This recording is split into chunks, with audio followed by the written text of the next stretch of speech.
Hello, everyone. Good afternoon. Welcome to the School of Fashion, Fashion and Entrepreneurship panel discussion today. We're so thankful that you could log in and have a conversation with all of us. So a couple of things, just kind of housekeeping issues. First and foremost, I always forget this. My name is Caron Phinney. I'm going to be your moderator today. I get the pleasure of talking to a wonderful panel of guests today. If you do have any questions, Nadine Stillman are going to be the one who will be going and working on all of the back end. If you have any questions, you can always post that in the chat. And hopefully by the end of, we're going to give everybody an opportunity to ask the questions that they want. You can post it in the chat. If you'd like to ask the question live, I guess you could turn on your cameras to do that. But just as you know, the meeting is being recorded, so please be mindful of that as well. So again, we just like to welcome everybody. We're going to get started. I'm going to introduce our fantastic panel. And then we're just going to hear their stories. So we're just hoping for a fantastic conversation this afternoon that's really inspiring, and hopefully for you, especially at this point, for all of our students, this is week 4. So you might be a little bit tired and everything, but this is going to give you a nice boost as we go into the next part of the semester. So Nadine, is there anything that I need to kind of go over? Or are we okay? No, I think that's good. What I would ask is that when we're ready to take questions, if you put them in the Q&A window instead of the chat window, and then that way I can make sure that we get through as many of them and that I see them and that I don't miss anything in the chat. So in the Q&A window, please. Wonderful. So I'm just going to introduce our panelists today, and then I'm going to give them each an opportunity to tell us who they are, tell us a little bit about them, about their story, and how they got to this space as well. So our first people that I'm going to introduce is NorBlack, NorWhite, and this is a company that is designers Mriga Kapadiya, I hope that I pronounced that right, please correct me, and Amrit Kumar. We also have Justine Woods from the School of Fashion. My heart pitter-patters a little bit. She was a previous student of mine. We also have Clarke from Wild Moon Jewelry and Accessories. And then we also have Courtney Madison, a fashion stylist that is now based in LA. So this is our fantastic panel, and I'm just gonna go over, I'm just gonna start and just kind of give a little brief background of who they are. And then if you can kind of say hello and tell us a little bit more about yourself, that would be fantastic. So I'm gonna go the other end. I'm going to start with Courtney. Courtney is a Toronto, LA-based stylist, and she's built a strong reputation for working with some of the top names in the industry. Top names such as, I don't know, Rihanna, such as Beyonce. We all know those names. So of course, I'm going to throw those ones out there, right? So Courtney, thank you so much for being here. I want to give you a little bit of space to kind of introduce yourself and let us get to know you as well. Yeah, it's always funny starting that way. I've been happy to be very behind the scenes most of my career. So it's always funny when names are dropped and then I blush a little bit. But yeah, I grew up in Toronto. I've worked in a different avenue of fashion. I worked as a buyer for Harry Rosen. I worked for Walmart at one point. I worked in film and television. I worked on Suits. Megan is lovely. And then I moved to LA and started focusing more on the celebrity world just by proximity.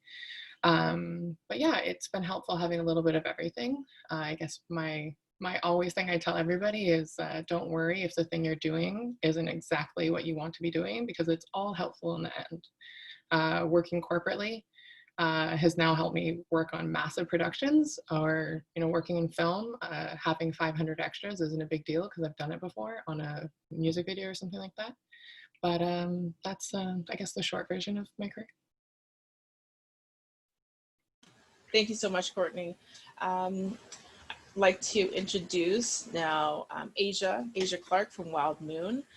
So Wild Moon Jewelry is a wearable artifact and costume design company that explores Afrofutures in art, design, and research. Asia, welcome. Can you introduce yourself and tell us a little bit about who you are? Thanks, Karen. So my name is Clarke, and I'm the creative mind behind Wild Moon Jewelry. I started Wild Moon Jewelry in 2010 as basically my own artistic exploration into jewelry and design, and it has brought me all over the world. I've been working also in international development for the past 6 years. So I've worked in Ghana, in Trinidad, in Dominica, and on each of those journeys, I'm able to pick up more local and cultural understanding of jewelry in different spaces. So I also am a foresight consultant, focusing on art and design at From Later, which is a consultancy based in Toronto. And I just released a new collection called 10, The Endless Now, which is available at wildmoonjewelry.com. Yeah, this is my 10th year as a creative artist, and just want to shout out Nadine, because in my very first year, she helped me make my business tags, and I was just cleaning up my space and I found some. So I was like, just gonna uplift. And you're wearing some earrings. Okay. We like to see it. Yeah, that's it for me. All right, thank you so much. Okay, Miss Justine Woods, how are you? Again, little pitter-patters. Justine was a previous student of mine as well. So Justine is a Métis interdisciplinary designer based in Toronto and is originally from the Georgian Bay Métis community.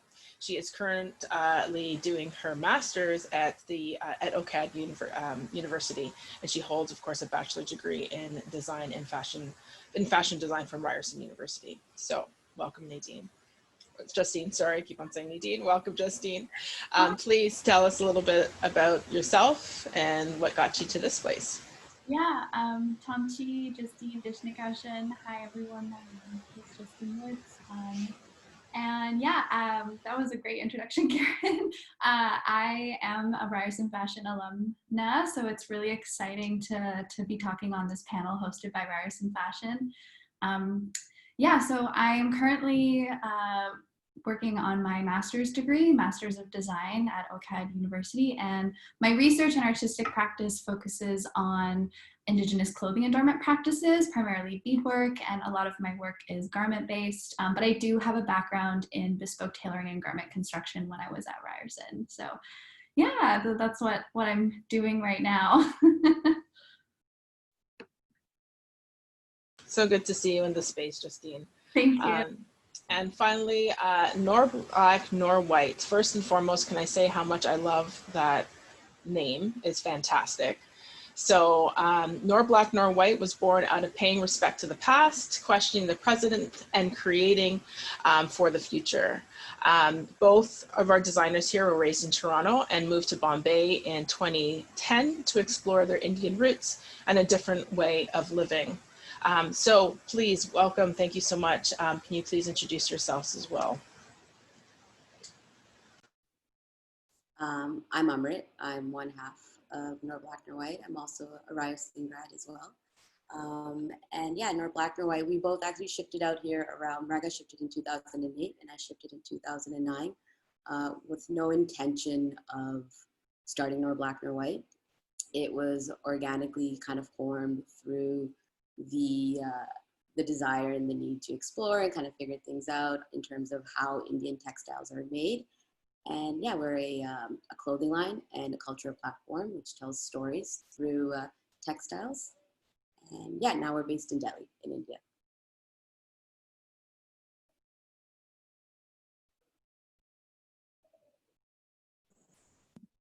Yeah, and I am Mriga, and I am originally from India. I used to live in Kuwait and then grew up predominantly in Toronto. And like Amrit said, we didn't have any intention of creating the space like it is now when we shifted to India.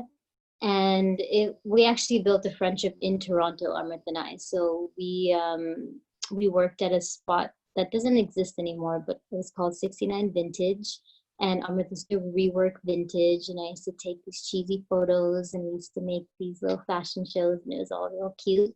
And that's kind of how we became friends and appreciated each other's aesthetic, and just became like I guess, peers. And then from that, we had a little stint working in the advertising world. And for a couple of years, we worked at this agency called Cassette. And I hear what Courtney's saying in the sense of every kind of experience informs your learning and practice. Because now a lot of that, like when we work with agencies who are trying to like, you know, talk us down in terms of budgets or any of that, like we know the talk because we were on the other side. So we understand how to kind of maneuver multiple worlds from that angle. So I hear you on that, Courtney. But yeah, like Amrit said, we moved to India and we started exploring textiles. So through that, we tell our own stories. We don't come from any design background. So everything we do is intuitive and hands-on learning. Amazing. Thank you so much, everybody. Welcome again. As I was saying before we got started, that we're in different time zones as well. So some of our panelists might be kind of starting to nod off a little bit, but we're all good. We're all good. So I wanted to start, as this is the entrepreneurship panel, I wanted to start and ask a question to all of you as there was a specific point in your career or what kind of led you throughout all of the jobs that you've had, whether it be at Walmart or whatever it was, to lead you to the point where you now say, you know what, I'm going to work for myself. This is what I want to do. Kind of what got you to this place. And I'll open that up for anybody to kind of go ahead and answer.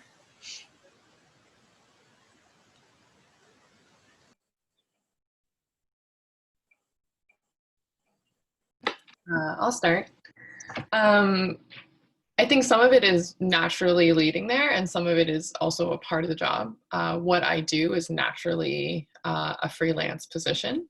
There are like in-house stylists or something like that, but the career itself is kind of a entrepreneurial spirit, in that everything's kind of job-based and not production-based unless you work in film and television or something like that. But even that was kind of an evolution of working for, you know, a magazine and then realizing, oh, I'd like to work different types of jobs and just being able to make that jump. So I guess it's just also keeping the mindset that sometimes it's like, oh, I'm going to start my own thing. And sometimes it's also just how the job works.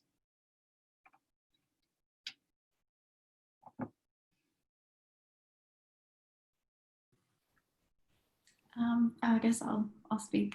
I guess for me personally, having experience working in more of like the space of a fashion company, both like smaller scale production, but also corporately, I think you kind of get to understand that world. And just for me personally, with my views with my design aesthetic and also the methodologies that I use within my work, I just didn't see a lot of representation of that. And so for me, I think I was like, well, there's obviously a gap in the industry, especially when it comes to Indigenous fashion and kind of honing in on these methods of decolonizing and inclusivity. And so I think for me, it was kind of just like this natural thing that happened where I was like, oh, there's this path that, you know, needs to kind of be carved out. And I think for a lot of Indigenous designers, we can all kind of come from that perspective of being like, we didn't see that sort of representation in the mainstream fashion industry. And so for all of us, it was like, okay, well, we kind of have to go and pave our own way as entrepreneurs, as fashion designers, and create this representation of Indigenous identity that's ethical and not culturally appropriated by these larger corporate companies. So I think just being in that world and understanding how that worked, but then understanding that I, as an Indigenous person, I don't really fit in that way, then I was like, okay, well, I just have to kind of go off on my own and do, you know, the work that I would like to do and to represent my community and my identity and my people. So yeah. Thank you. Aisha, I think that you wanted to say something there. Yeah, I think my journey into entrepreneurship started as my journey into figuring out who I am as an artist. Because I started just by making jewelry for my friends and my family, and I was, encouraged to, really pushed and lifted up to become an entrepreneur. And entrepreneur for me means like starting an online store and, going to different events and advocating for myself and advocating for my art and really putting myself out there, and then, learning all of the business mentality that goes with that. But I think trying to define myself as an artist came before trying to become an entrepreneur. And sometimes those two identities don't necessarily mesh, because it's kind of hard to put like a price tag on something that comes from very deep inside you sometimes. Like to make a piece of jewelry could take me like 10 minutes, but to come up with the idea could take days and months, and just, like feelings and emotions, and that doesn't necessarily jive well with the business world all the time. So even still to this day, I still struggle with that a little bit. But I've learned a lot. Learned a lot from my peers, and learned a lot from other people that I've seen be successful.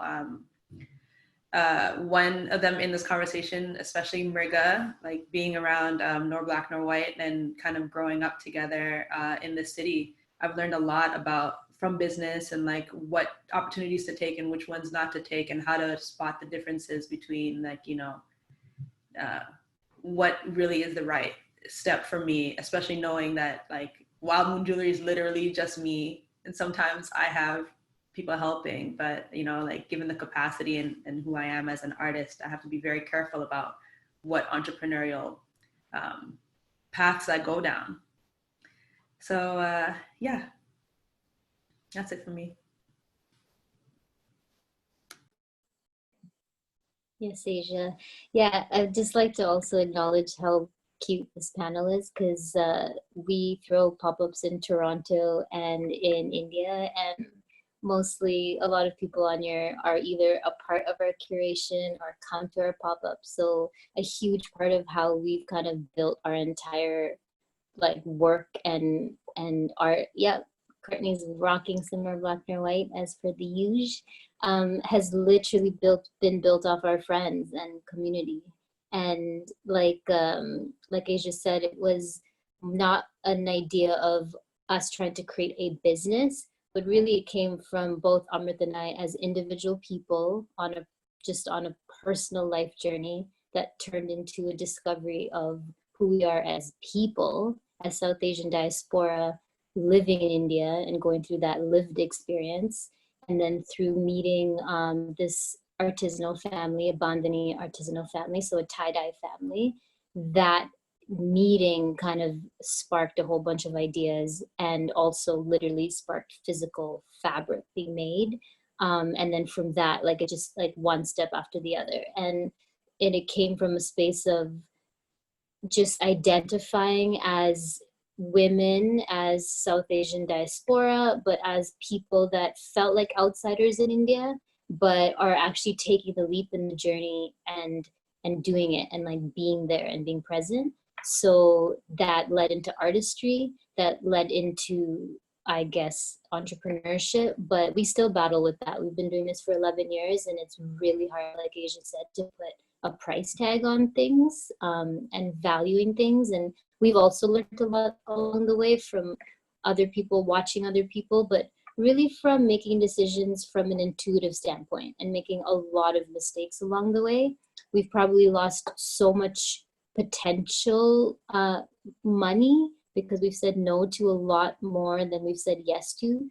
And I'm really thankful for that we've followed that, because we'll be moving slow and steady, but we can sleep at night, and there's integrity in the process. So in terms of entrepreneurship, like we've met with investors and all types of people, and when you have to present a certain thing, investors want to hear certain keywords and numbers, and how big do you want to go, and how many retail stores do you want around the world, and we're like, we don't want that. And then they're like, well, we don't want to invest in you then, because that's not the point. And it's really really, really important to understand what our intention is in this space and why we're doing what we're doing every day and creating. And it's a privilege to make your artist life and idea life and what you love doing your livelihood. And we don't take that for granted. It's our livelihood, and it ends up being a business, but we're not in it for the business, because if we were in it for the business, we would be in a very different space. Amrit, Kumar. And I think in terms of like the business aspect of it and the entrepreneurship aspect of it, I think Mriga and I have always been okay with not knowing all of it. And because we don't come from a design background, when we started this, we had to ask our friends about how to make a line sheet, what's a lookbook, which trade shows to go to. Like, we had to figure it all out. And like Mriga said, we made many, many mistakes along the way. And it was okay that we made those mistakes because we learned from them. And I think that's the best. I think my favorite part about the whole journey is that we've kind of been figuring it out as we've gone along the way, and we've built our skill set throughout that too. And things that, you know, personally speaking, things that I may have not been confident in because I didn't have the technical training in terms of design, I've been able to gain throughout the years because kind of you're teaching yourself. We're like self-taught. So I think the experimentation side of it is what's exciting.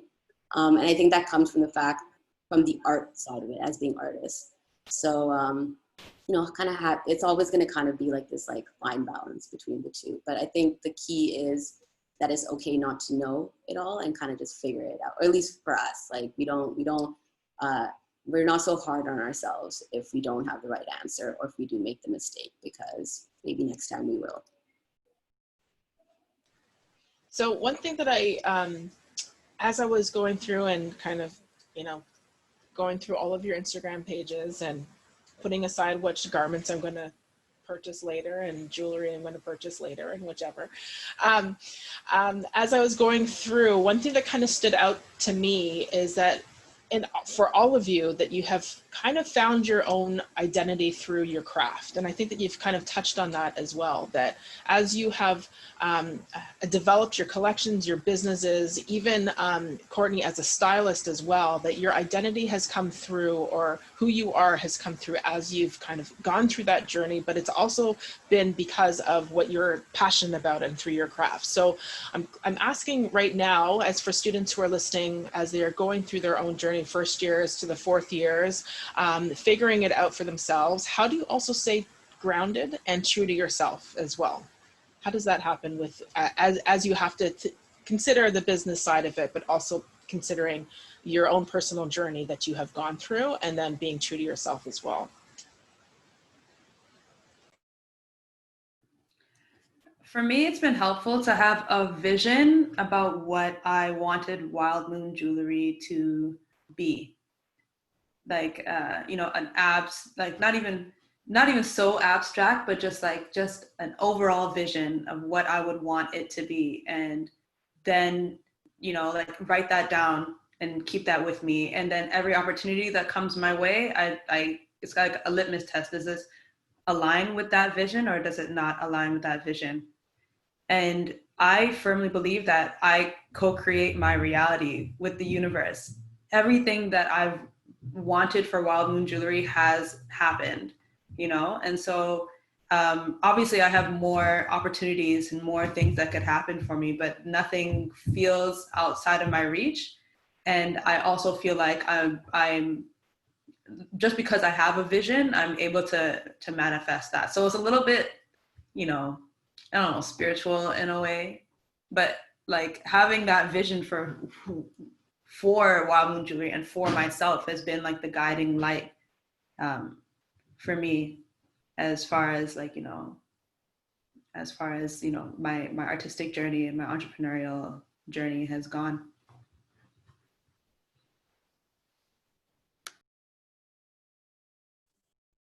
Yeah, I would like to build on that. I feel like also having a clear idea of what your purpose is. Like, why are you, like, you know, it's an existential thing, but it is definitely a spiritual thing of, like, what energy are we putting out? Why are we putting this out?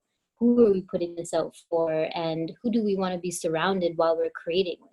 I think one of the most beautiful things that we always celebrate is like the amount of amazing people that we get to interact with through our work, right? Like I've met Asia basically through our work, and like it, and like a lot of people we know in Toronto through our work. It's like a voice, right? And then it's beyond that. It that's like a channel and a vehicle, but then you build like friendship and family and real relationships off that.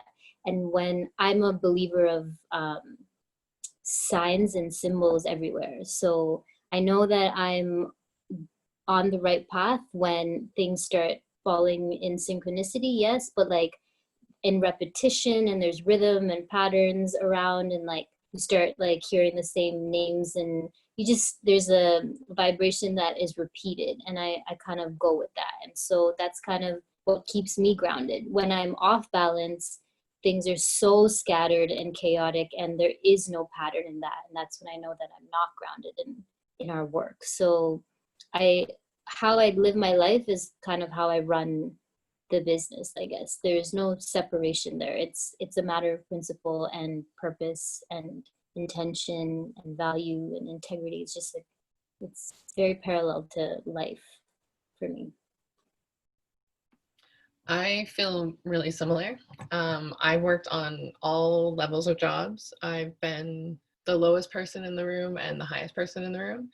And at the end of the day, I've had to learn that, why do I want to be there, or what is my purpose? Because there's teams I absolutely love working with because we become a family and we treat each other well and we support each other.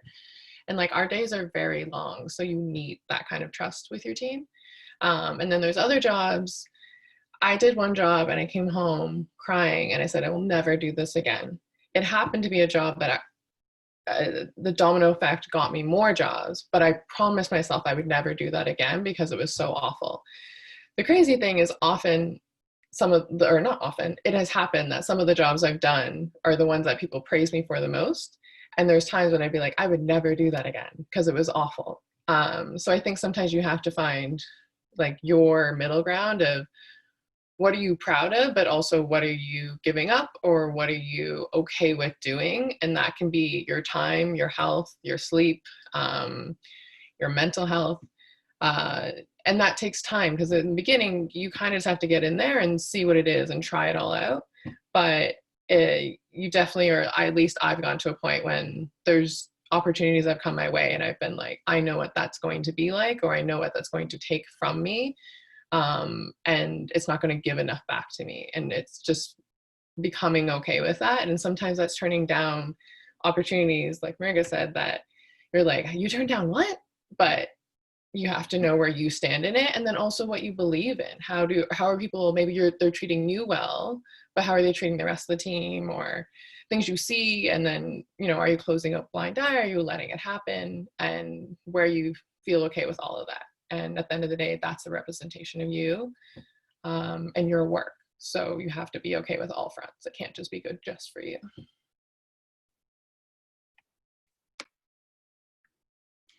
Yeah, I mean, I totally relate to everything that all these incredible folks are saying. I think just to add is, don't be afraid to be vulnerable with your work. And I mean, I know that's really hard, especially when you're, when you're a BIPOC individual. But I think at the end of the day, it's like, use the work that you have, because there's, a younger aspiring designer or a younger person who doesn't see or think that they can make it as a BIPOC individual. And so I think just by having that in your head of how can the work that I do influence others and contribute to cultural resurgence and contribute to reimagining a world with all of our brilliance, I think that, that's something to really keep in mind. I mean, and yeah, just don't be afraid to open yourself up to the world. I mean, because at the end of the day, there is going to be somebody who is looking at your work and who is going to be impacted by it and inspired.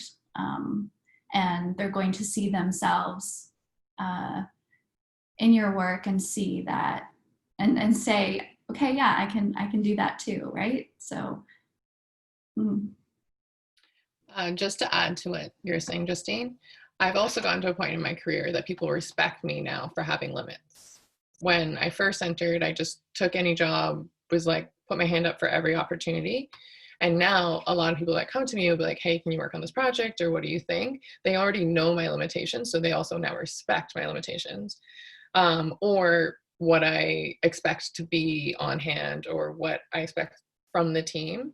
So you can also get to a point when you actually create change. So you'll be like, no, that's not okay. And they're like, okay, that won't happen next time. So now we have X, Y, or Z. So also thinking forward that now I've changed it for some of the people I'm bringing up, or some of the assistants or interns I have. It's changed for all of us, not just me. That's a great addition. And it's also a perfect segue into a question that I have in the chat from Nicole. And she asked, is there anything that you've realized to be an important factor to your success that you didn't fully take into consideration at the start of your journey? And that can go to anyone.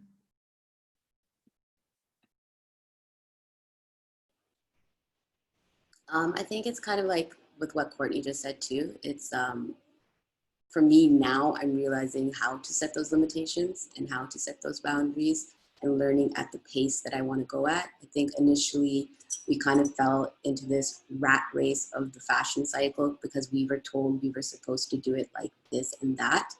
And we quickly realized, or well, later realized that's not the way we want to do it, because we want to slow it down and we want to be true to ourselves and we want to be true to our process. And I think that is what recently, at least for me, me personally speaking, I'm kind of taking into consideration, is setting those boundaries and making it a healthy work environment for myself and for my team. Because when we have a younger team coming in and they start moving at a pace that doesn't seem right, they're obviously getting it from the person that they're seeing. So it's making it a very healthy environment, a happy environment, an environment with those boundaries. That keeps you going in a proper pace. So I think the pace, for me now is what I'm taking into consideration.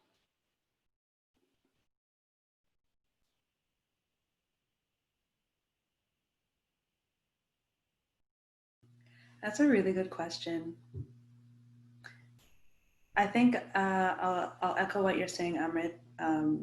Pace, and I think that's one thing that I learned from you guys, is that I remember 2013, 14, 15, I was trying to put out, summer collection, winter collection. Those days was when Instagram first started, and I was trying to really promote myself. I was putting a lot of effort into buying followers and trying to show that my jewelry is going to be on this level. And then I realized, actually, I hate doing that. I hate trying to fit in with that cycle. I hate trying to fit in those spaces. I don't think I really fit in those spaces. I never really felt like I fit in a fashion space per se. But now that I've, really prioritized my time and working on the way I feel like working on, I'll just put it out whenever I feel like it.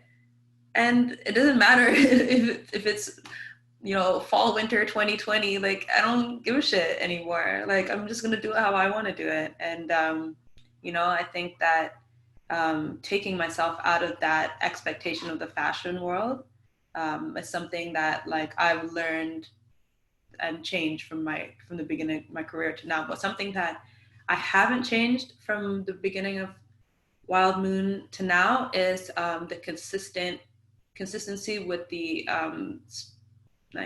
spiritual and uplifting messages with the jewelry that I put out. And I think that is something that a lot of people look for when they go on my website or when they look at my posts. And I've had lots of people DM me or come to me and talk to me and say this particular message, that message with this piece really spoke to me, and it uplifted me and it made me feel good. And I just feel like if I'm not doing jewelry for that reason, I'm just not really sure why else I would even do it. You know, I wouldn't do it to fit in any other space. I would do it to uplift people who identify with the jewelry and like with whom like the beauty of the jewelry enhances their beauty. You know what I mean? So yeah, for me, if I'm not doing it for that reason, it's not worth it. I'd like to add that I didn't realize, or maybe I didn't realize how much, how important it is that your relationships with people. My first internship that I called the person every day at 10 o'clock until they finally hired me. That contact ended up being the person that connected to me to the first person I worked for in LA. So when I was 17, then now 5 years later or 6 years later, I don't know, time is weird right now. He was the contact that connected me to my next step. And I would have never thought that. But I definitely learned that through those times, and now also having people that have worked for me or with me or around me, that how you carry yourself in position, whether you're the person getting coffee or you're the person on set or whatever it is, how you carry yourself is a representation of you no matter what you're doing. Because there is people that I've had on set that I'd be like, all I need you today to do is take shoots. But they've done a great job, they've shown up on time, they just represented themselves well, no matter the task that I've then put onto other jobs or been like, you know who was great? That person, and not the person that was actually supposed to help me more or whatever. So it's like, you never know who you're meeting and when that comes back up. At any level of your career. There's people that have reached out to me and I'll be like, I don't even remember meeting you. And they're like, oh yeah, like you were on set that day. We never got to talk, but I saw you did great work. And you're like, oh. So the importance of how you represent yourself, no matter the task you're in, never think you're too little to be noticed. Yeah, and I want to build on that in terms of relationships. I also agree on that. And I feel like I was mentioning before, our community has made the project happen. You know, it's all been word of mouth. We've never had PR. And sometimes when our stuff is like worn on, you know, higher profile people or musicians or celebrities, everyone's like, oh my God, how did you do that? And we're like, we didn't do anything. Like, it's word of mouth in the sense of community keeps telling community, and it's automatic sharing. So I feel like it's a really confusing time right now, because when we started, again, like Asia said, like Instagram was just starting. So it wasn't really this madness that it is right now. And it was the beginning of a tool.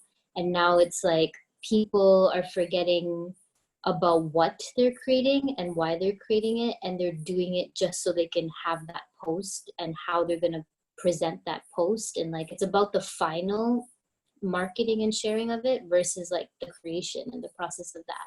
And I think that can get really confusing really quickly, because there's just so much visual noise and clutter, and it's hard to really identify who is saying what. And like that word authentic isn't even feeling authentic anymore, you know? Like people just use that word and use terms like organic and, you know, just greenwashing and all of that. So it's an interesting space, but what can't be broken is real, honest relationships, no matter what. And like Courtney said, you never know. Like, it's how you present and how you speak to people. Like, we've come across so many like hilarious situations where people wouldn't even look at us. Like, they would just like, we'd be in spaces and they like, who are you? And then those very same people come running back to us when, like, you know, they find out about this or someone told them about that. And we're like, wow, like, it's so interesting how the tables flip. But both times, us just being cool and honest in that moment is what kind of carries forward, because we don't want to represent those type of people. Like, I think it's special that Amrit and I are doing this together, because we both identify those people really quickly, and it's like no language has to be shared other than like, we can just read the energy and we know that, you know, that's not in a space that we want to engage with. So that intuition kind of guides the relationships and the honesty and just all of that. Just, you can tell when people are committed to whatever part of the job that they do.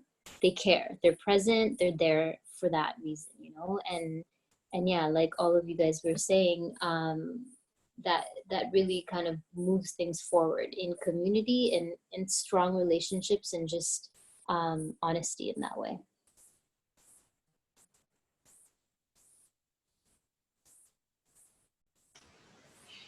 I just wanted to touch on something that we've had so many great points, but there's one thing that Courtney had said, is that people now respect you for having set limits as well.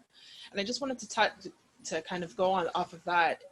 It also leaves space for other people when you know that what your limits are as well, that you can reach out to those other people that could fill those spaces, I think is really important. So understanding what we can and cannot do, not to expect that we can do everything, but there's going to be other people that you can kind of bring in to help you along your journey, which kind of goes to my next point in terms of support, and especially support within Toronto.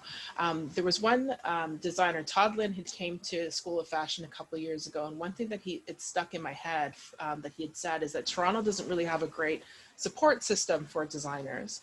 And I wanted to ask what you thought about that. And also in terms of social media, do you feel that right now that has kind of helped your business or just the community, and especially the BIPOC community today?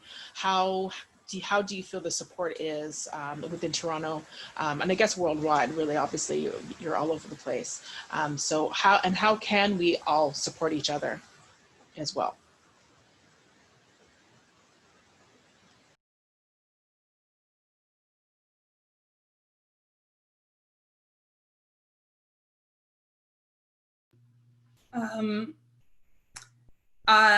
Toronto has been my foundation. I've been uplifted and supported by people in the Toronto art scene the most. I also have a bit of a presence in Accra, Ghana, and I've built community there, but they're community with people that I met when I was in Toronto. Then, those relationships helped me to stock stores there and to build costume there and to do art residencies there. So I don't know. I stand by my relationships with Toronto artists and the way that I've been uplifted. But I also want to point out that since this year, especially the ongoing police brutality that's been happening in the States and here in Canada. A couple of months ago, there was a huge push to support Black businesses. And that really impacted my business. People started tag Black jewelry designers, tag Black fashion designers. And all of a sudden my my Instagram got 1,000 new followers in 2 days. And then, everything that was in my online store from the previous collection sold out. So I just found it super, I don't know. I was grateful for the push and for the support, but I also felt I don't know, I guess to say it's not really tragic, but just kind of weird that really weird and negative things have to happen for Black artists and Black designers to be pushed forward. So that experience this year was bittersweet because who would want the death of African American and Afro Canadian people to precipitate an onslaught of business for Black businesses? It's just such a strange thing. I'm obviously grateful for the support, but there's something to be said for the intersection between race, class, and capitalism. It's just a very weird space to be in, and I think that the other panelists might also agree. Capitalism as a system erodes literally everything, and as much as it's great to be supported by communities, it's also we still have to find ways to be critical of the systems in which we live. So I think that would be my 2 cents on that one. But Toronto supports me. Shoot, I'm grateful for that.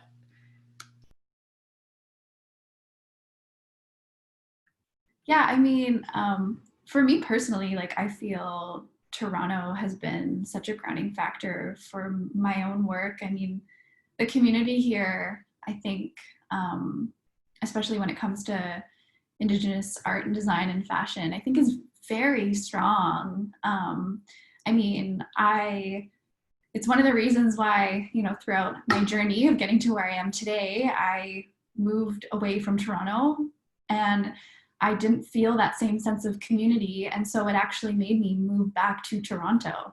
I think it's just, you know, finding those spaces. And I think also like speaking about, for example, the Beading Circle within the School of Fashion. I mean, this space that we've created has impacted and fostered so much community for Indigenous beadworkers, for artists, for designers, but also for BIPOC and non-Indigenous folks as well to be involved within the space. And I think that, you know, opportunities like that to foster and build community have just flourished for in Toronto. And I know there was I went to a beadwork symposium in Winnipeg back last February, and I remember some of the Indigenous designers and artists like asking me like, "Oh, how's the community like in Toronto? Like we didn't think that there was going to be so much of, you know, a supportive beadwork community in Toronto." And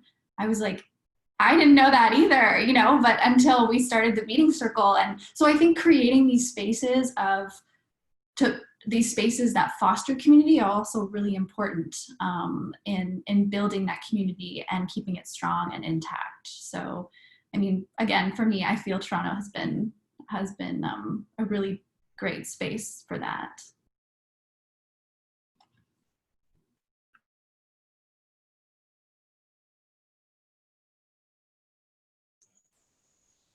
Yeah, I think we've experienced the same thing. Toronto's definitely been like, we were excited to come back to Toronto and run our pop-ups and just be around our people because they've definitely uplifted us, supported us from the very beginning till now. Big cheerleaders and genuine friends and community again. So yeah, I have to agree with everyone here. I wouldn't say that they don't support.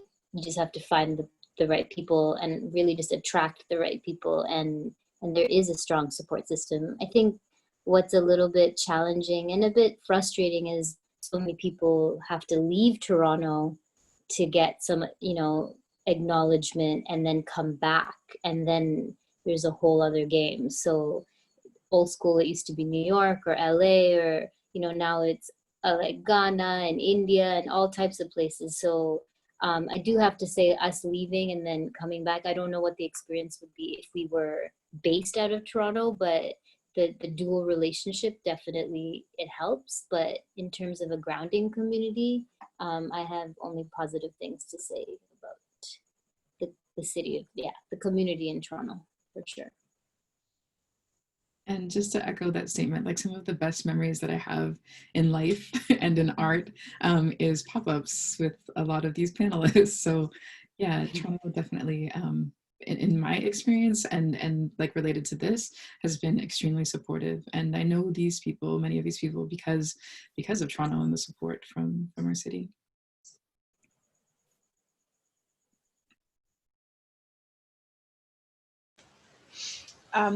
I know that Nadine, you have some questions as well.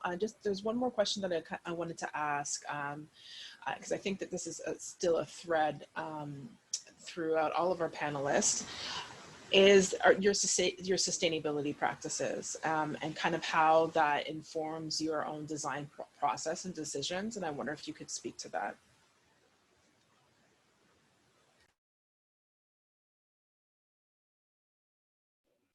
I think for us, for the past few years, we've kind of made this conscious decision from our mistakes and learning from our mistakes that we don't make things and just kind of sit on them. We don't make and we don't sit on stock. So that's just a sustainable practice that we've kind of created within our space because we find it quite wasteful.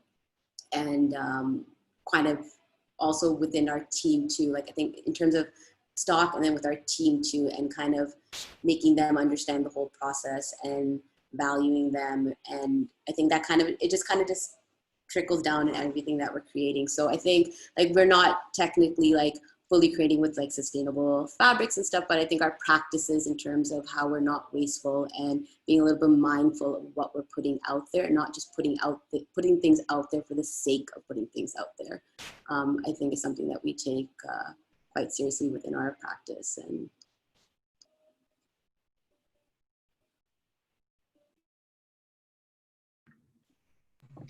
I think for me, coming from a bespoke tailoring background, I mean, for me, it's bespoke tailoring and also beadwork are both extremely slow practices of making.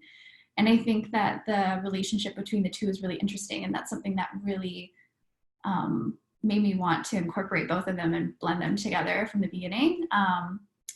But then also like thinking about beadwork, it's an extremely slow practice. I mean, I've spent 60 hours before beading on a jacket. And I mean, I think that these pieces that are being made are definitely ones that are, it's such a slow practice. And I feel like a lot of the teachings that come from beadwork, which is what we hone in on in the beading circle, just learning about the reciprocal relationship, learning about having that patience with the materiality. These are a lot of teachings that I think can be implemented within understanding design from kind of breaking away from the mainstream perspective of fast fashion.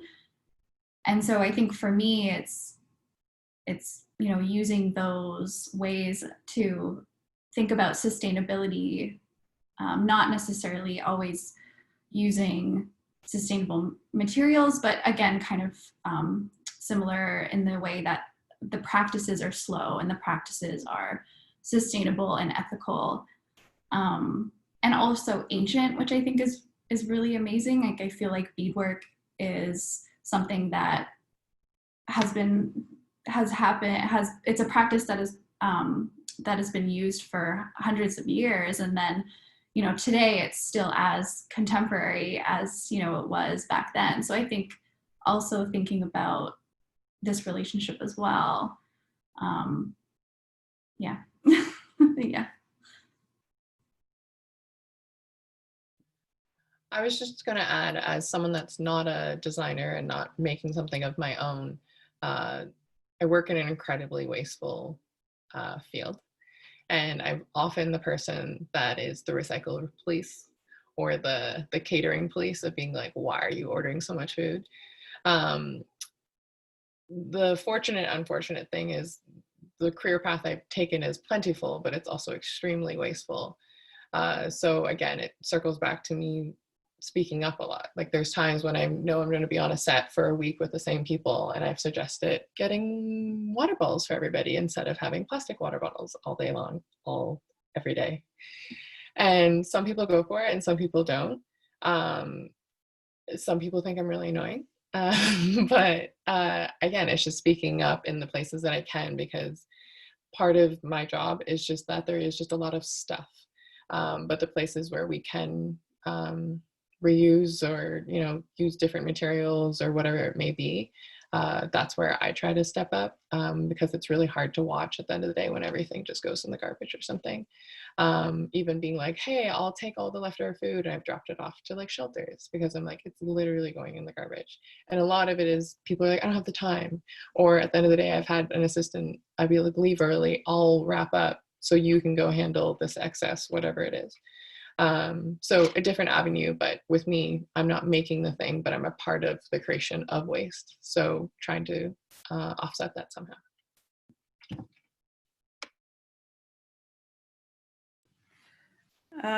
So a couple of years ago, I did an artist residency at this place called the Courtney Institute in Ghana. And that's where I really came to understand about sustainable, actual recycled fashion and the amount of effort that really, really takes to upcycle so many things.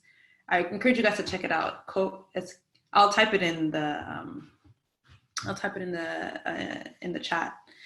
But ever since I did that artist residency, I've become so much more conscious about how waste is in literally every part of my design process. So I've incorporated a lot more recycled products. I work with this material called precious metal clay silver, which is like repurposed silver from so many different sources, from electronics, and then you can buy it as clay and fire it. Is a lot easier to work with than if you're going to be like casting silver. But also packaging has been a huge wasteful thing for me. So I've been trying my best to find, like packaging that is like at least composted or recycled, and then make that into a design aesthetic, because most recycled packaging is like a weird brownie color. So, trying to make that, aesthetically pleasing. I think that's another reason why people like don't love recycled products, because a lot of times it looks recycled. But like if you care about the environment, you gotta at least try. So that's where my efforts have been. Amazing, thank you. Nadine, did you have any questions? Yeah, I do. There's a few questions that have come up in the Q&A. I'll start with this one. How does your design process incorporate bodies and wearers? Where do wearers fit into your design process? And what roles do they have in your design process?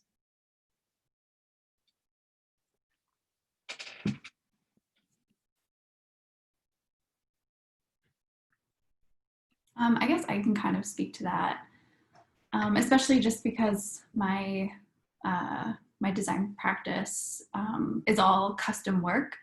So the relationship between myself and the client, or any piece that I am making within my thesis work, my research involves making pieces for myself. So I'm very centered around my own body. But when I'm working with another client, for me, it's really important to create that relationship with the client throughout every single aspect of the design, from doing your measurements and creating the pattern, to thinking about the aesthetic, but also thinking about the way that the garment is going to feel and the meaning that it's also going to hold. And I think, again, thinking at that relationship, which is again kind of decentering from this, this world where everybody just kind of goes to the store and buys a t-shirt and they don't know who made it. They don't know where it comes from. They just kind of put it on and walk down the street. And I think that fashion is so much more than that. I think it's all about relationship and understanding about our relationship to the clothes that we wear, but also the relationship between who makes the clothes and the meaning behind where these clothes are coming from and the designs are coming from. So for me, within my own work, the body, myself, but also the client's body and who they are and their identity and where they come from, and all of that is very much integral to the process. And I really encourage a lot of designers to think about this question and think about this and how they can implement that within their own work, because I think that this really allows us to disconnect from fashion just being this, thing where people just go and buy the clothes and it's all based around capitalism and consumption and consumerism. And I think that we can really reshape the fashion industry by thinking more about the wearer, but also the relationship between the designer and the wearer and what that means.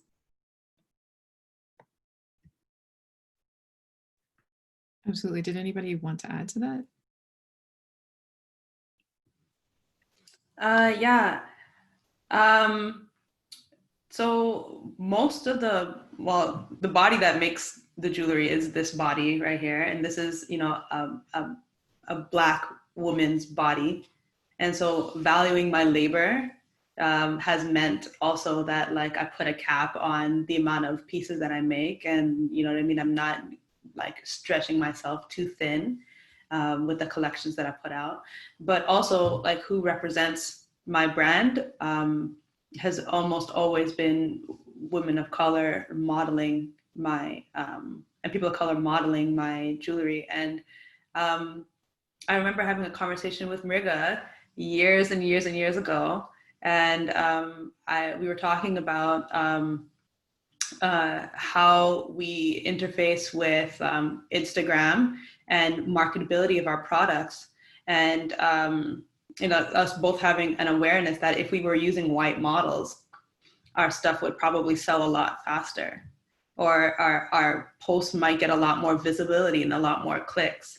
And you know, I noticed that these days, especially since Black Lives Matter and like movement towards like African diaspora, Pan-African ideology all around the world is blooming so beautifully.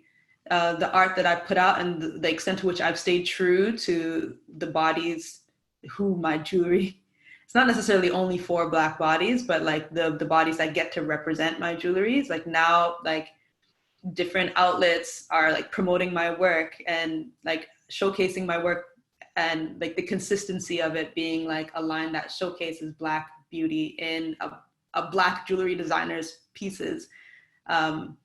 It feels like that continuity and that authenticity is being recognized now in a way that I can't say that that was the case in like 2014, 2015. So, you know, just staying true to myself and you know, like who I am as a Black woman designer and what faces I would have wanted to see in fashion and art and design when I was like, you know, a teenager and younger. It's not to say that Black models weren't doing their thing in like the 90s, but you know, it's definitely not like how it is now. So I'm glad that I get to be contributing to that. Yeah, I agree. I feel like as we're making this stuff for us first and foremost because we want to be comfortable, and we wanted to see Indian textiles represented in a certain way. So it comes from us. It's most definitely both Amrit and our style combined, and how we wear things. And we often wear things more oversized. So that gives a lot of room for different body shapes and sizes to be comfortable in our gear. And like Asia said, yeah, consciously representing and having people wear our pieces is 100%. It's not an accident. We're very specific on who we share with, and it's not that it's not available for everybody, but how we want it represented is a conscious decision. And we used to play the trade show circuit, so we used to do the New York and the Paris and the trade shows and the buyers and the whole thing. And we were told that, you know, you girls should really think about getting a white person to sell your gear. So you shouldn't, you know, necessarily sell your own gear because it might be a little too ethnic as this representation. And you should maybe have some white models in these lookbooks because you will sell more, like blatantly told to our face. And this is like 9 years ago. We quickly decided that we don't want to participate and engage in those spaces, in the trade show spaces. And like Asia said, it's just so wild to see it's all flipping now. And now having like BIPOC like models and all types of sizes and shapes is celebrated, and we're so thankful for it. But it's also like, what's going on? Like, this used to be like us being told this is not the way, you know. And I just recall this incident that we faced. We did one fashion show in India, Bombay Fashion Week, because they invited us, and we also don't play that circuit because we find that also very waste space, but they sponsored it, so we're like, okay, let's do it. And it was amazing because they initially told us that we had to use the models, so like the allocated models that Fashion Week hires, and we're like, we don't really use models like models in our work. So it'd be very weird to do that in the show. So can we use the people that, you know, actually wear it and our friends and stuff? So this whole big battle, but we won that. And so they're like, okay. Then we're like, how do we do this runway thing? We don't really do the runway thing. So we hired our friend who's a dancer, and then we wanted them to kind of just, you know, be free up and do their little thing and dance down the thing. And right before the show, the director of Fashion Week was like, you guys are having way too much fun. This is a fashion show, so can you tone down the dancing? Really? How can those words come out of your mouth, first of all? But it's literally 2 minutes before we're about to go. And I just laughed because I just watched the Savage Fenty part 2, and I was like, are you, what's happening, you know? So it takes Rihanna or whoever to kind of make that a commercial like trend and, you know, go her way. But like there's so many people that have been doing that along the way, including ourselves and everyone here, to kind of build that up and get people ready for it. And I, like Asia said, we've been consistent. It's genuinely been authentic from day one. We're not jumping on a trend. And it is weird because during this uprising and pandemic and all of this support small businesses, support women of color, like we've also gotten a lot of support in the last 6 months, and people actually paying money for our gear and like all these new followers, and we're like, what's happening right now? But it's our time. It feels like it's our time. Like all the things that we've been doing, like we're kind of starting to arrive. It's overwhelming, but it feels like that. Amrit and I wake up and we're like, what's going on right now? Like, it's strange. But yeah.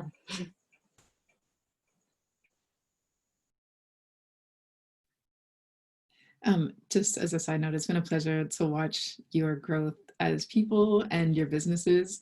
I've had the opportunity of knowing some of you for a while now, and it's really great to see, and just how you know, like your business has grown obviously, but just like your creative practice and like the things that you guys are all making right now is just, it's kind of blown my mind. So it's incredible to see. Asia, I have a personal question for you in the chat window.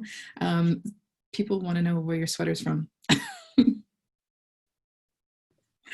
This is a huge corporation sweater. Okay. It's Nike. Not proud. I should have been wearing my NorBlack, NorWhite, actually. So don't mind this. I have a question about social media, and this is directed to everyone. How do you manage social media? As an artist designer who's currently doing everything themselves, I'm not sure how to manage everything. Do you have teams you work with or interns? And if so, what did building that team look like?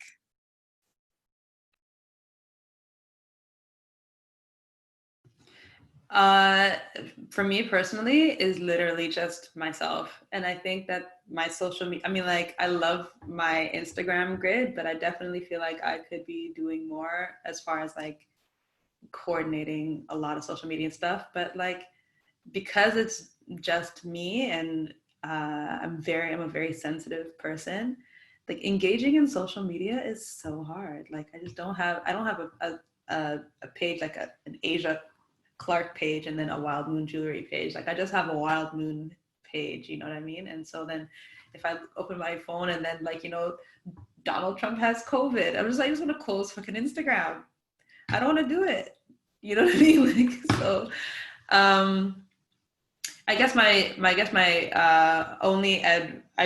the tool that I use the most that actually helps me to plan is this thing called Giant Square. And it helps me to like figure out what my posts are going to look like, what my feed is going to look like before I post it. But then people use a whole bunch of different apps. Like my other friends swear by Planoly and other apps like that to help them just like be able to plan things in advance. But like, I don't know, if you're very sensitive, social media is a dangerous place to be. So, you know, I don't know how the rest of you guys are doing it, but yeah. Mriga and I have a team, somewhat of a team, but we kind of make it a point that we both work on it together. We don't do it on a daily. We also use one of those apps later where we'll once a week prior, we'll kind of work out our grid, look at it, share it with each other.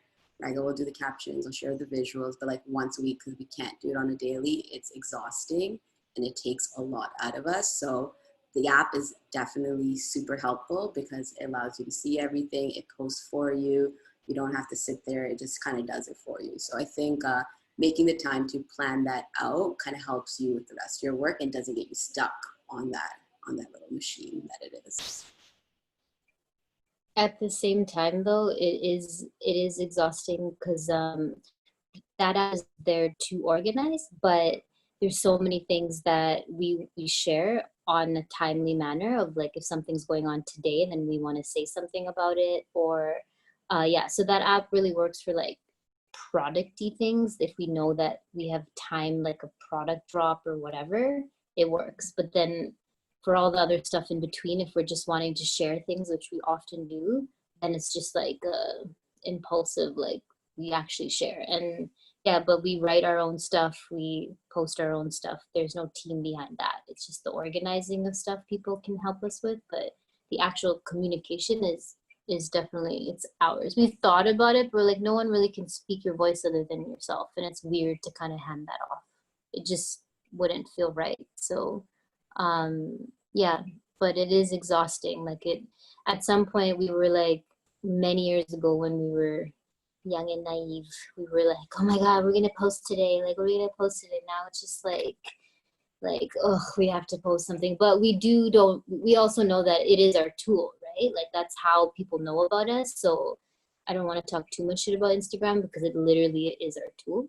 But it's how much you want to engage with it and make sure that doesn't take over your personal life. And just, yeah, we're not sitting there on it like waiting, you know?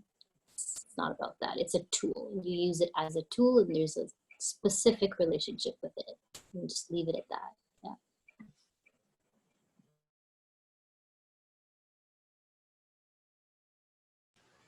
Yeah. I wanted to ask because the word exhausting came up a couple of times, and not just for social media, I'm sure. And we've kind of touched on the pandemic that's been happening as well. Can you believe that it's now, we started this in March, it's like 7 months in. So I wanted to ask about how you're keeping yourselves motivated. And also through this kind of daily grind that we're all going through, what does your self-care routine look like?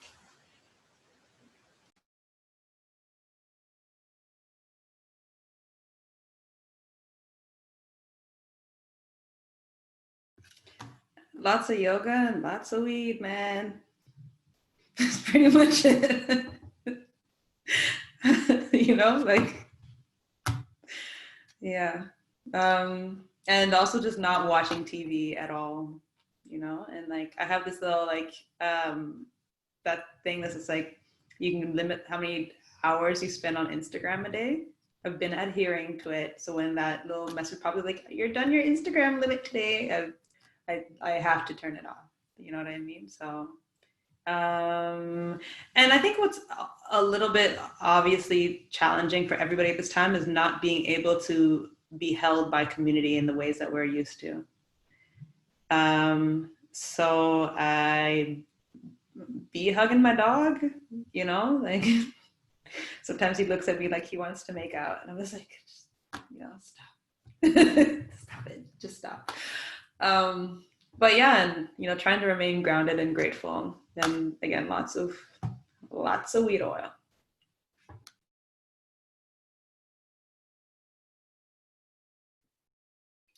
I would second the limitation of social media. I speak for myself here, but as the only person in the States, it feels extra heavy sometimes when it's right out your door. And how much is going on, and the election, and being Black here, and like there's just a lot going on.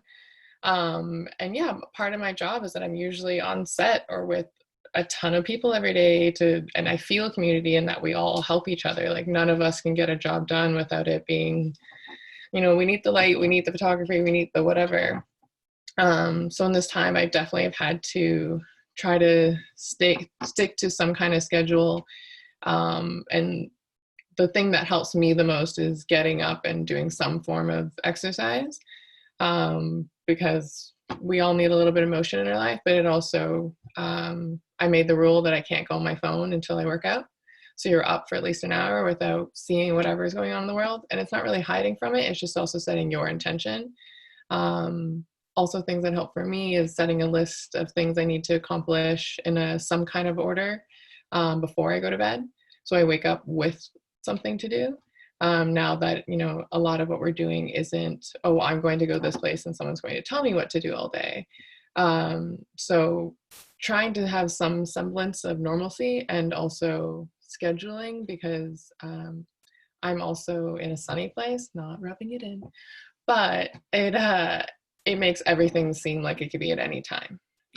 So I need some kind of organization, or it's like, oh, is it 2 o'clock? Is it noon? Is it, I don't know. So really trying to have some kind of schedule, and also like take a nap if you need it. I don't know, like also just listen to yourself. If you're having like a shit day, I don't know, go for a walk. It helps more than I ever thought it really did, but it really works.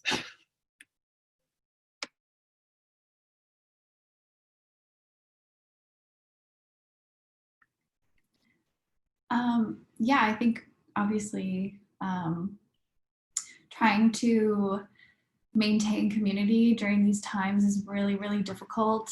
But I think personally for me, it's looking at the silver linings throughout this whole thing. I mean, for me, with this pandemic, I was able to go back up north to my community for like a good amount of months because I just wanted to get out of the city, out of Toronto. And it really allowed me to reconnect with not only my community and my family, but also the land, which is such an integral part to my practice. And I feel like having that slowed down amount of time to do that wouldn't really maybe have happened in the same way that it would have without this pandemic. I mean, looking at silver linings like that, I think is important, staying positive and optimistic as much as you can. I think also finding ways to still engage with community virtually. And that's something that I've been having to adjust with the Beading Circle through the School of Fashion. Is before all of our circles were in person, and then with the pandemic, we couldn't do them in person anymore. And so we ended up switching them to online. And with that, it's actually been beautiful to see how the community has grown virtually, because we're able to cross these borders outside of just the Toronto community, and folks are able to join in from all over Turtle Island, like all over from the States. And I think kind of looking at, again, that how being in this virtual space has allowed us to grow the community beyond borders has been just really awesome to be a part of and to witness.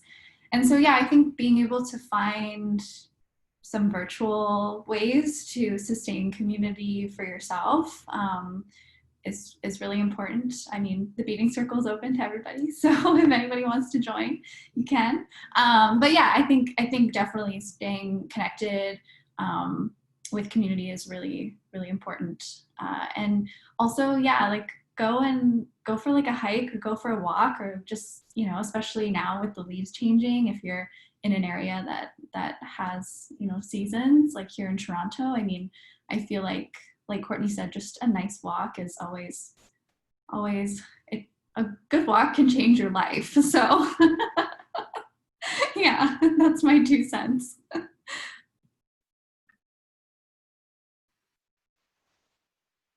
Anyone want to add to that before we move on? Sleeping. This is like late night right now for us, way past my bedtime. It's 11:50 p.m. But sleeping, I feel like I didn't sleep properly for the first 4 months of this pandemic. From March, yeah, for about 4 months, I didn't have continuous sleep, and I'm in a pretty isolated area in India right now. Amrit's in Delhi, where our studio is, but I'm down south. India's pretty hardcore in terms of our lockdown, so we're in a different, it's been, yeah, pretty intense. So, yeah, I didn't sleep for 4 months and I was like feeling wild, but I would wake up and when a big part of my practice, even before pandemic, but I've realizing the effects of it is that I can't look at my phone and I can't talk to anybody and I can't do nothing till I complete my, I have a meditation practice that I do. It's about 35 minutes and I kind of have to do that before I start engaging with anything. So that keeps me grounded.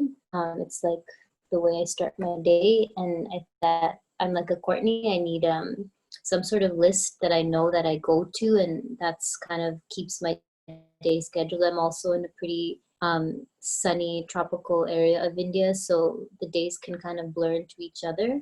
And just to make sure that I have a purpose every day, I do have a list, and the team is working in Delhi. So there's also certain times that I block that I'm not having meetings, like not engaging in meetings. I don't want to be on the internet, like, because the internet is just forever. And I'm like, no, it's not for me. So that's really helped. It's been difficult being physically in India and observing all the madness going on in the United States and in Toronto and just like on Turtle Island. It's been really weird to just watch that digitally. But I've also had to like create boundaries around that because I can just be there for my community as in-person relationships and I can't be there on the ground. So it's been this strange relationship to the internet. But yeah, definitely limiting internet, getting real sleep, creating boundaries in terms of how much digital time for meetings too, because yeah, it's really affected my sleep, like being on the screen so much for everything.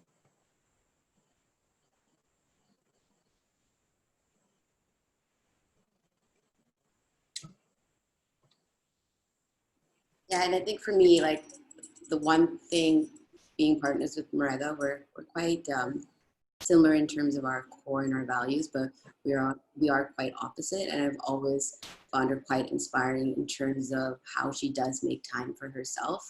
And pre-pandemic, I'm quite a bit of a workaholic. I like to stay busy. And I've finally learned how to not stay busy or to say no and to make time for myself, which is a really nice and new feeling that I'm kind of learning and creating a practice and understanding how to take care of myself and value myself and my time more. So yeah, learning how to shut off, which I've never ever done before. So it's definitely new, and realizing that it is really important for my mental well-being and my health in order to keep going. So that's definitely been a big learning. And yeah, like Sundays, I just do not look at my phone. I do not speak to anybody. I do not do anything. Like that thing is like far away. So taking care of myself. I have a quick question for Mriga and Amrit before we move into the next question. But I have somebody that is on your website right now, and they'd like to know, is the size for the 3-pack of scrunchies on your website in relation to the diameter of the scrunchie, or how large the elastic is? It would be the size of the scrunchie. Perfect, thank you. The next question that I have is, it's kind of lengthy and we've touched on parts of it, but there might be some things that people want to add. How do you tackle the anxieties about starting something new, as in a brand or a community? There's a lot of pressure as doing everything as a solo designer at first. How does one incorporate designing, making, branding, sizing, and inclusiveness without losing one's head by making one item in 20 sizes when you're the only person working on it, plus having the time to study social media and the response, i.e. having a conversation with the client or consumer? There's a lot to unpack, but if there's anything that jumps out that you'd like to respond to. Anxieties about starting something new, maybe.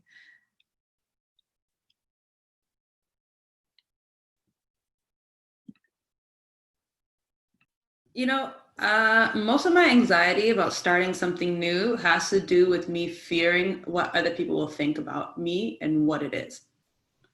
So sometimes I like to think, okay, well, this is my reality. This is my world.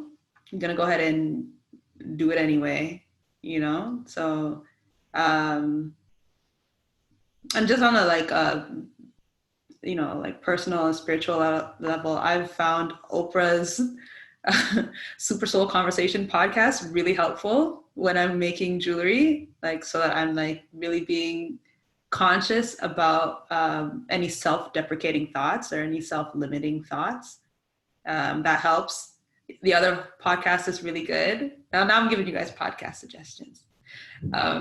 Is Homecoming by Dr. Tema. That's really good. And Insights at the Edge with Tammy Simon. I'll drop the links. But I just find that like listening to like brilliant thinkers while I'm like physically making jewelry helps me push through any imposter syndrome feelings that I'm feeling while I'm engaging in the artistic practice. And then also being very mindful about like anything that I consume that I notice contributes to any self-deprecating feelings that might arise. So I think that as a foundation has really, really helped me to make sure that, you know, like I'm not second guessing myself, or that I'm like, yeah, Oprah said I'm good, so I'm good. You know what I mean? Yeah, but I think it's a little bit different for people who make textiles and clothing than somebody who makes jewelry. So for example, I dropped my new collection last week, but I had only made one of every piece. So I only stocked like 3 or 4 on my online store. And so I got, you know, literally a kabillion orders, and now I know, okay, this is how much I have to make. So I'm not like over making anything, just to, you know, like assume what people like. And then also what I think people like sometimes never doesn't sell as well as something else I accidentally made too little of. So it's good to like just start off with a 1 or 2 of a stock, and then, you know, like figure it out from there. And that also like depends upon, you know, having good suppliers of like your, like, you know, your materials that you're using. So it is a balance, but I like to start small, personally.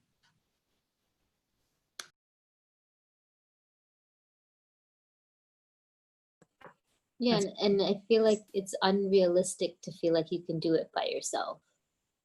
You can be a like sole entrepreneur, but there's always a team, and no matter in what relationship to that team it is, it doesn't necessarily have to be your physical business partner or whatever, but there's a team working on it. So I think it's a matter of aligning with the right people in order to kind of make this really strong unit to be able to accomplish it, because it's a very unrealistic, unsustainable way of working. Like fashion is insane, and there's just always the next thing, and the fine details of it, right? So us, again, not coming from technical training, I had to learn everything, and we're like, oh my gosh, for one garment, like the amount of detail and the amount of decisions and the amount of people involved to create one garment, it's wild. So like Asia, like we don't sit on stock, so everything is made to order for us as well, and that's been a huge help for us. So it's not a guessing game of like who likes what, and like same goes with us. Things that we love, people don't buy. Things that we're like, oh, like we'll just make this because we have some extra fabric, it's like, you know, bestseller. We're like, okay, it's really, really hard to guess. Even though we've been doing it for so long, it's still really hard to guess. So we actually experimented with a new model that we've been trying to do, but it actually happened because of the pandemic, is a pre-order model. And I think it's a combination of the timing, but also like that people trust us. So it was really amazing to get the response that we did. People didn't question how long, you know, things were going to come in. They were so patient, obviously because of the pandemic, but that was a delight that people weren't like hitting us up. Already we have a 2-week timeline on orders because we actually make them, so people know that about us. But this was like, you know, it's a pre-order. We don't know exactly when we're going to reopen our studio, but the trust was there, so that was really amazing. yeah, that people kind of trusted that, and that helps us, you know, it gives us like from a business standpoint, it gives us cash to like be able to put into actually making the garments and like keeping everyone employed and all of that. It really, really helped us through this pandemic, that pre-order. So yeah, but I guess coming back to the original question is like, you don't really do anything alone. So just matter of who your people are around you and building that solid team to rely on.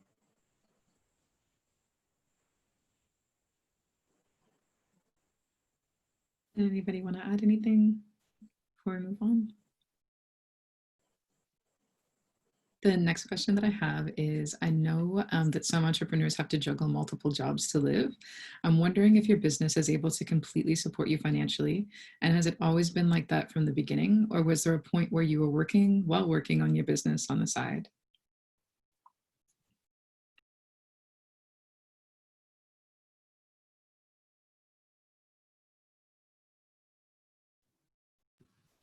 Um, Sorry.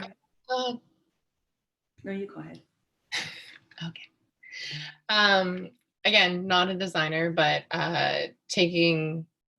going from a pretty cozy corporate job, and at the time I was transitioning into film and television.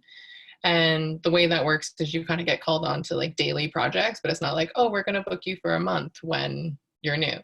So I quit my cozy job and got a bar job that I could pick up shifts whenever I needed to, and they were like super flexible. I think they made me like work every Saturday, but I could pick up whatever shifts during the week, because with film is you don't know you're working until the day before if you're getting called in as a daily, which is obviously a really complicated schedule because you kind of just always have to be available. But I hustled until I finally got into a rotation with a couple productions that they started hiring me as a weekly and then eventually as a full crew member. But you kind of just have to figure it out in the beginning, especially when it's something you really want. So I was willing to pick up whatever jobs, or I did some, trying to think, like I did some like production work. Like I would like work at a conference and help people get to their seats or whatever it was, because I was like, I just need to pay my bills, but I have something I'm working towards. So I was never afraid to do whatever I needed to do to pay my bills, to be able to do what I wanted to do in the end. And then even when I transitioned into other careers, there was times when, or actually even when I had my corporate job, I still had a bar job on the Friday and Saturday because I wanted to do more. Like I wanted to travel, and traveling for me was an opportunity to learn and to see how people live in different styles and textiles and whatever it was. And at the time it was me going back and forth to New York. So I could see how other people live. So it was like, that was how I funded another form of education in my discipline. So eventually now, yes, I'm a stylist and it pays my bills. But there's times I take on jobs because I'm like, oh, I want to do this job because it's taking me somewhere. So sometimes it's like, it's not mean that it pays my rate, but I'm going to learn something else through it. So it's a balance of each side. I know my discipline's a bit different than everybody else's, but don't be afraid to hustle. It's worth it.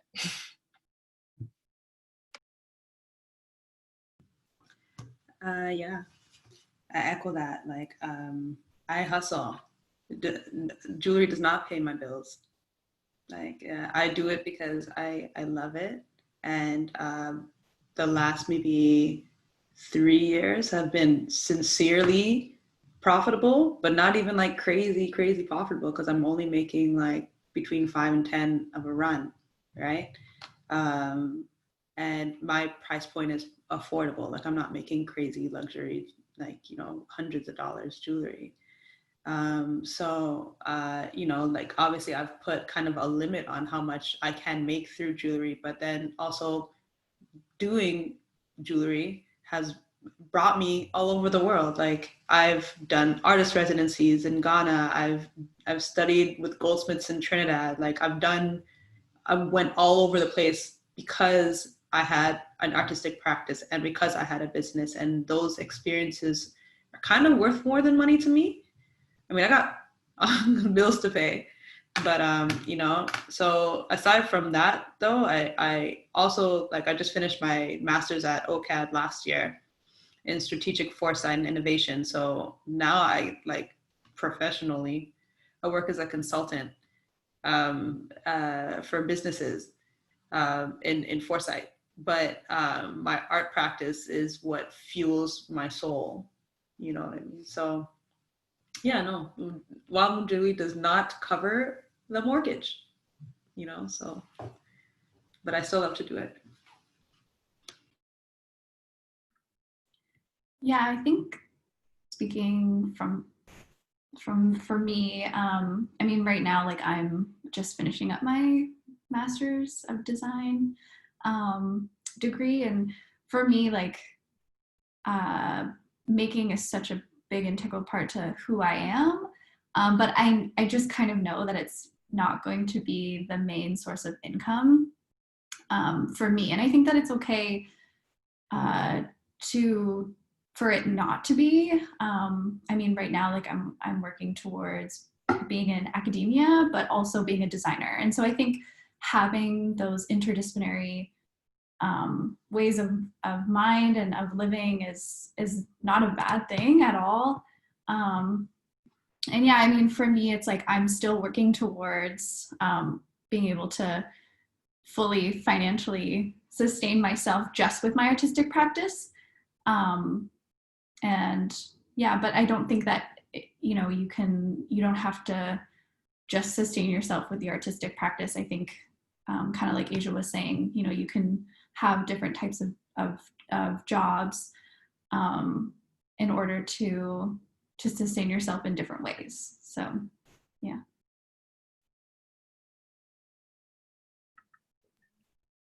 This also ties in with a question. It may have been somebody that's joined us a bit later in the conversation. So feel free to reiterate, or if there's something else that you want to add, but we'll build on it. Again, like, how do you balance the need for artistic fulfillment with the need to be profitable?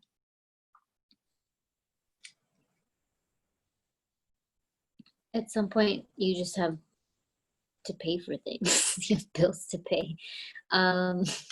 So you can get, like, I feel like, again, the younger, more excited selves were like, we'll do anything for this. And then at some point you're just like, no, like, we need to pay ourselves.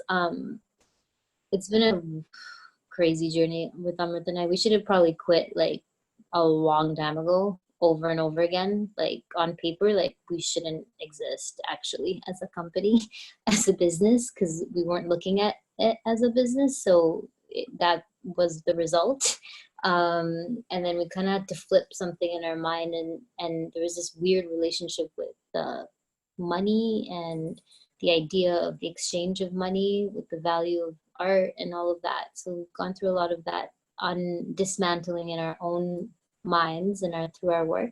But it's valuing yourself, like you said. It's like, what are you bringing, and like, who are you, and like all of that. And when you really get confident with that, then you start getting confident with like, oh yeah, this is valuable, and like, this is a lot more valuable than a lot of other garbage that's like getting put out there, and like getting with people like working so hard to spend their money on like just stuff, you know. And so when that flip happens, it's literally an exchange. Like, there's a value exchange, and we don't really think of it as necessarily money and commerce. It's just a value exchange, an energy exchange that happens in the form of like being realistic and living in this world and living in a capitalist world. We all live in this capitalist world, and we're part of the system. So how do you engage with it without it kind of taking over?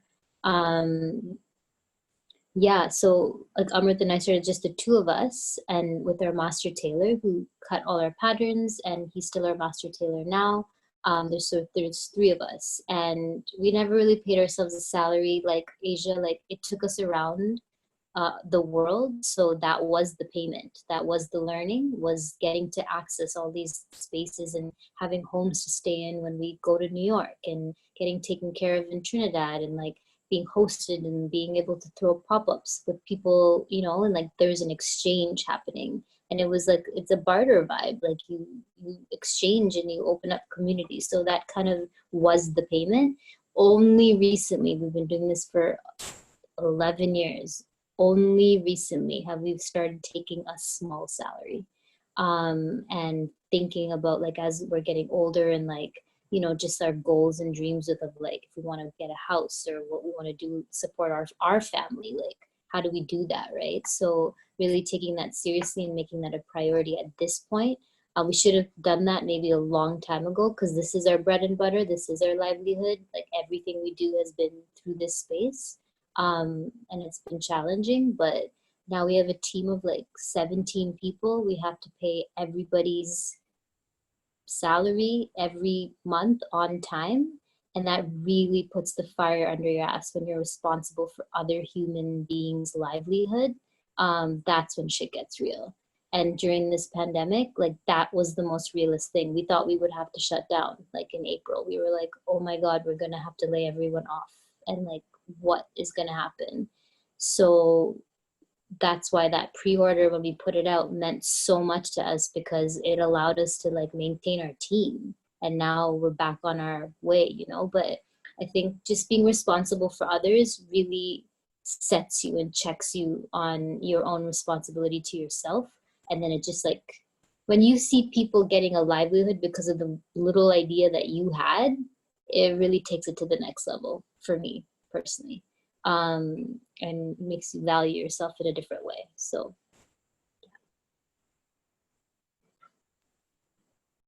I would say for me, some of the things I've navigated is that, say I'll take a super corporate job, like a Target commercial. And it's not usually the most creative and satisfying job for me, but I get paid well. And being in that space, sometimes I suggest change. Like I'll be like, how about we cast this kid and not this kid? Or how about we create a mixed race family? Or in the styling, because we'll have style outs and we'll be casting people at the same time. So as much as I'm not maybe creatively entertained, I'm in a space that I can speak up or say something, and I'm getting paid well. And then on the flip side of that, I can afford to help a friend or help someone I know do a lookbook, because I already know, you know, my bills are paid because I did this other job. So it's also just navigating that, especially because all the jobs for me that pop up are, I have no idea what I'll be doing in a week or a month. There's very few times, like there's only like a handful of artists I've been with for like a whole year, and that's just really not normal. So I try to navigate that. And if something comes up and I'm like, oh, like I really don't want to do this job because it's going to be, you know, Target t-shirts for summer or something. But I know I can help someone else on the other side, or do something I really want to do. I can do a creative, or I can, whatever it is, something that I want to do, it allows me for that, or allows me that time for that. So sometimes it's, the financial aspect of it, of course, we all need to survive, but then also what does it give you on the back end? And also there's other times when there's like corporate jobs that come up and I'll be like, no way, I'd rather have to work my ass off all month to like pay my bills than to do that one. So it really just comes down to like your moral compass, and also living within your means too.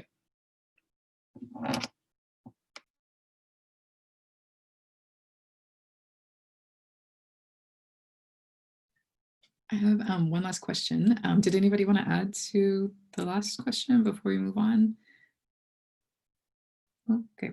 The next one and the last question that I have in the Q&A is, what are your favorite digital tools for production? If any of you use digital tools?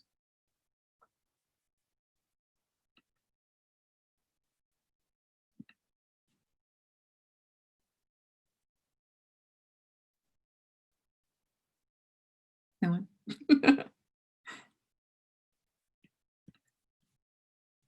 Karen, is there anything that you wanted to ask? Is there anything that you'd like to add? I guess as we don't have any other questions in the chat, I just kind of have one last question for everybody in terms of the direction that we're moving in. So we've had 2020, the year of, I don't even know what you want to call it, just this ridiculous year with social change, with cultural change. You know, Asia had said that business is booming, NorBlack's business is booming, and it's kind of like we've always been here.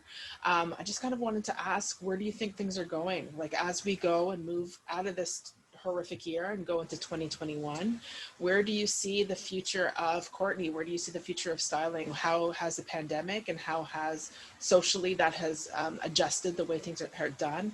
And then as our designers on the panel as well, where do you see the future of fashion moving, or where do you hope that the future of fashion is going to move?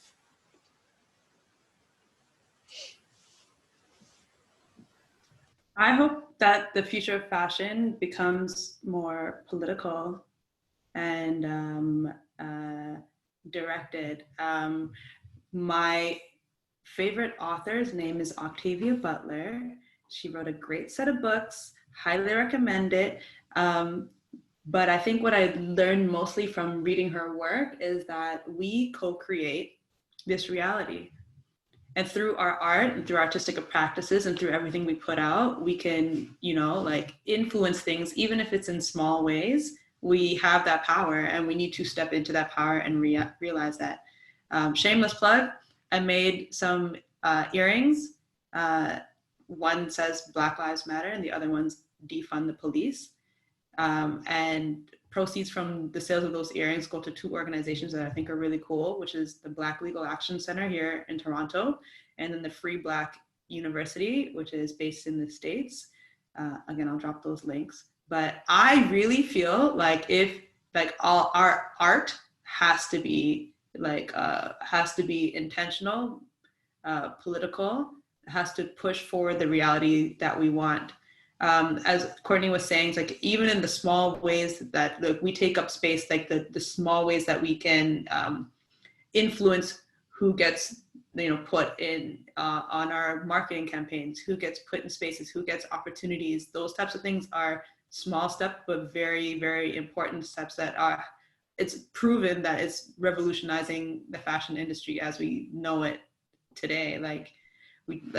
Again, look at Rihanna's Savage Fenty Savage show. That was like pure people of color. Like she upended and like obviously took cue from other like BIPOC designers, but like Victoria's Secret can't go on the way Victoria's Secret go on now. Like with all skinny white models all the time, like that can't go on because it's just not the world that we live in anymore. And I just want things to continue going in that direction of like actual inclusivity, actual like, questioning, hegemony of, like white fashion spaces, and like non-political fashion spaces. I think that there's obviously we come from we stand on the shoulders of a lot of fashion designers who have been political in the past, but like I feel personally the responsibility to continue that. So yeah. I had a moment. I went to the grocery store, my like bi-weekly run, and while I was waiting in the cash out, I grabbed a Vogue, and I actually laughed out loud. And it was that every third page, because I actually bought it and then count it, was someone of color, which I think we're all relatively close in age, wasn't something I don't think many of us grew up with.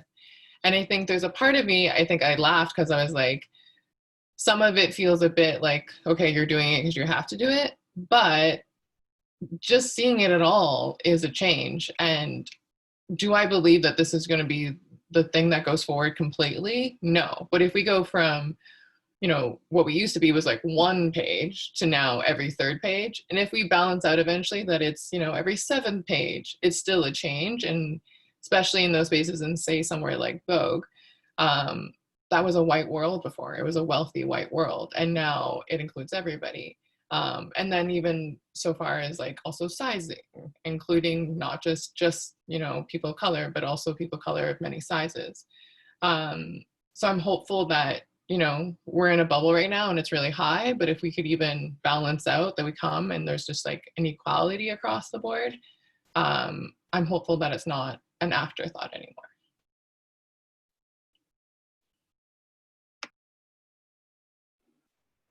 I think for us, or at least for me, I think it's the slowing down of the pace and people starting to understand how things do take time. And I think with the pre-order, like Mriga mentioned, finally, like 14 days people can wait, but people waited a month and a half and they were okay with that. And like Justine said earlier on in the conversation too, how her work takes time, and it is to make beautiful things, to make things of artistry. It's a slow process, and I think people are finally starting to understand that. So I really hope that will kind of translate as things start opening up more, that people won't fall back into their pace of needing and wanting things and expecting things immediately. So I kind of hope that that pace stays on.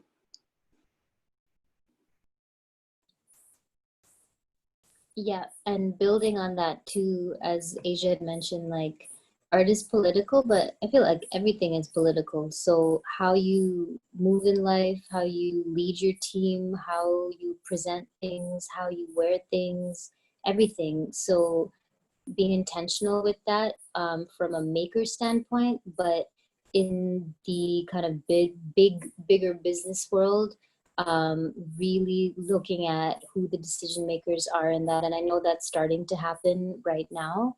And like Courtney mentioned, like the Vogue, but for me, it's like, why is there only still one Vogue? And why is everyone looking to Vogue to see what's happening? And why are all the budgets going to Vogue? You know, like where, like, and that whole idea of just elevating these like institutionalized, super, you know, old school white spaces. Yes, we're infiltrating, but it just feels like we're kind of doing them a favor too, because they're getting credibility in a different way, and it's fulfilling this quote unquote trend, which is really sad to say, but what I hope for is that it's not a trend. And the only way I think it's not going to be a trend is when the representation is not just from the front facing, but it's behind the scenes. And that comes with teachers, like professors at Ryerson, to everyone. Like it just needs to be representative of the people. And that's when I just feel like real change happens. So yeah, like the fact that Anna Wintour is still Anna Wintour, like I find that is what I find hilarious. I'm like, how did you maintain this job for so long? There's so many people in this world that could bring those fresh ideas into that space, you know? And that's why I know Rihanna's really popular and big, but I do big her up because no matter what she does with that platform, like she's pushing.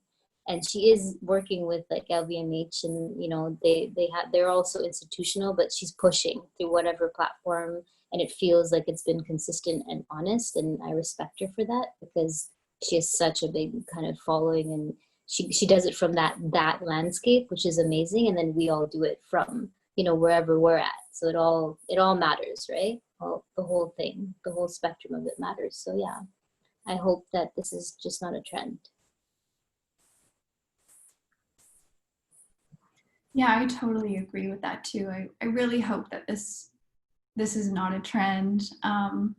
Personally, I'd like to see a lot more representation of Indigenous bodies and thinkers and designers within fashion. I think that there's still quite a gap there. And I just really am getting tired of cultural appropriation, especially when it comes to Indigenous peoples and our cultures. And I think that, you know, we need to look at fashion as a tool to decolonize. And I really hope that, you know, that is just continues to push and push and push to make these changes. I really hope that, you know, fashion starts to focus more on embodiment and meaning, and not just, you know, stay at the surface level.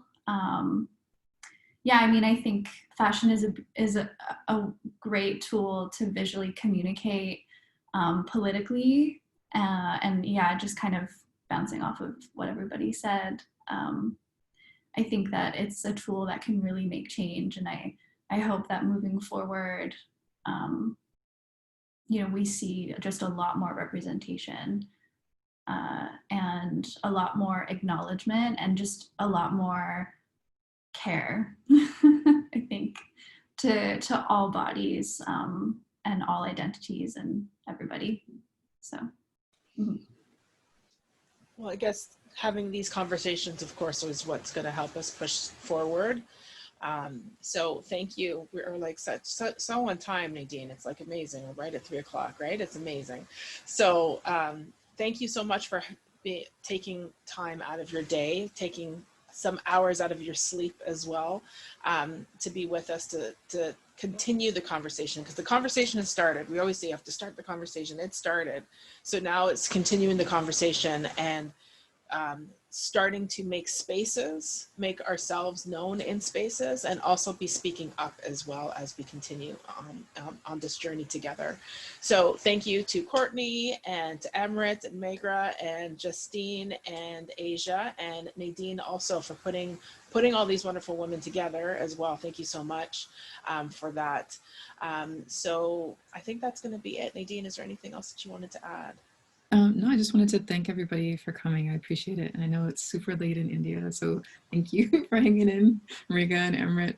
And to our attendees as well, thanks for joining the conversation and for listening and hearing all of the amazing things that these women had to share with us.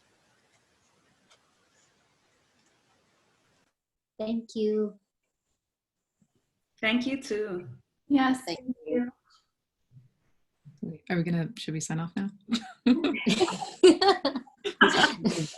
I guess so. This is signing off. Thank you so much, everyone. Bye. Bye.